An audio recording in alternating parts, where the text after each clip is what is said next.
E se o segredo para um amor duradouro, aquele amor inabalável, não estiver na outra pessoa, mas dentro de nós mesmos?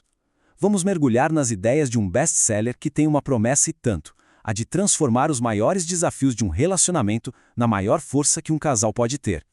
Bom, o livro começa tocando num ponto que, convenhamos, todo mundo conhece. Aquela ideia do conto de fadas, né?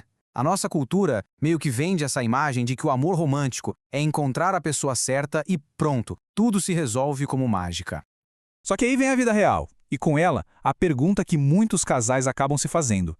O que acontece quando aquela paixão do começo vai se acalmando e os desafios do dia a dia começam a aparecer? E a realidade se mostra, assim, bem mais complicada do que o esperado.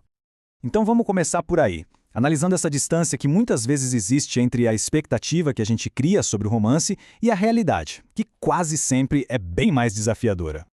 Os autores listam aqui alguns problemas que são muito comuns. Coisas como o estresse com trabalho, filhos, família, a sensação de estar sempre sobrecarregado ou até mesmo questões mais delicadas como a recuperação depois de uma infidelidade. Se algo disso soa familiar, a primeira mensagem do livro é: calma, isso não acontece só por aí, é bem comum.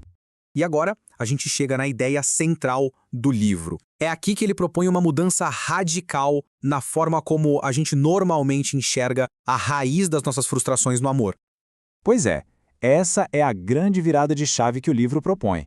E se o problema não for o outro? E se a questão estiver em nós mesmos?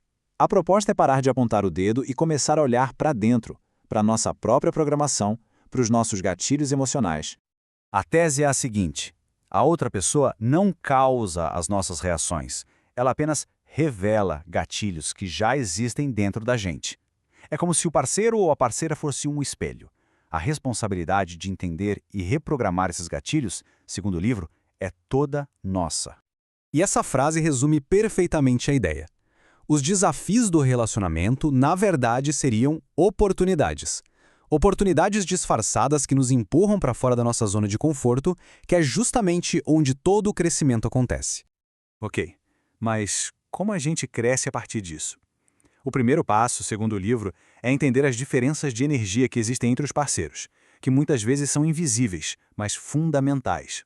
O livro explica esses programas centrais: a energia masculina, com foco em resolver, em ser lógico, e a energia feminina, focada em sentir, em conectar.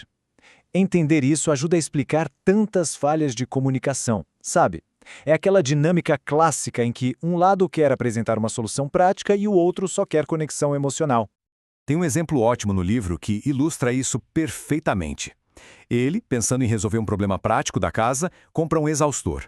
Ela, querendo se sentir amada e cuidada, sonhava com flores, com hortênsias. No fim, os dois agiram com a melhor das intenções, mas acabaram frustrados porque as linguagens eram completamente diferentes. Vamos agora para uma outra ferramenta muito poderosa que o livro apresenta, que é um processo para ajudar a gente a se livrar de mágoas e ressentimentos que ficam guardados. A forma como os autores colocam o perdão é muito interessante. Não é um presente que se dá para outra pessoa. É, antes de tudo, um ato para se libertar de um peso que não precisamos carregar. O livro ensina um processo de 5 passos. O primeiro é reconhecer que, no passado, as pessoas envolvidas fizeram o melhor que podiam com o que sabiam na época. O segundo é deixar de lado a necessidade de justiça.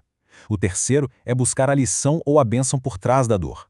O quarto passo é essencial: separar o que de fato aconteceu da história que a nossa mente criou em volta daquilo. E por último, o quinto passo: escolher, de forma consciente, seguir em frente, sem o peso do passado. E tudo isso nos leva à mentalidade final. A ideia que amarra todos esses conceitos de uma forma muito poderosa. Os autores criaram uma palavra para isso: desafio-tunidades. É a ideia de que todo desafio é, na verdade, uma oportunidade de crescimento que está ali, disfarçada. A questão central é que essas desafio-tunidades não surgem para derrubar a gente. Pelo contrário, elas aparecem para nos ajudar a evoluir, a nos tornarmos a pessoa que precisamos ser. Então, o livro nos deixa com esse pensamento final que é bem provocador.